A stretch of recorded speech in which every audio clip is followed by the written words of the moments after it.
บ๊ายบาย เด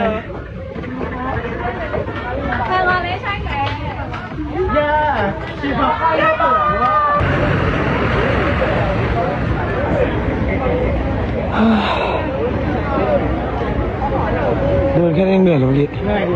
อ่ะลูกสาวฉันได้แล้วนะลูกสาวใครอ่ะมะพร้าวน่ะชีได้แล้วนะได้อะไรชีมาหามะพร้าวเมื่อกี้ชีบอกชีอยากกินมะพร้าวโคโคนัทนี่ไงแล้วชีกินโคโคนัทล่ะลูกปลาฉันเองลูกปลาติมาฉันเองค่ะได้แล้วนะมะพร้าวน่ะไปชมด้วยเจ้าภาพจัดดีน้ำมะพร้าวเธออยากได้เธอก็ได้เห็นไหมล่ะเห็นไหมจะรักคุณ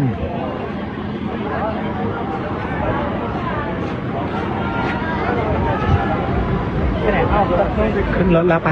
สื่อ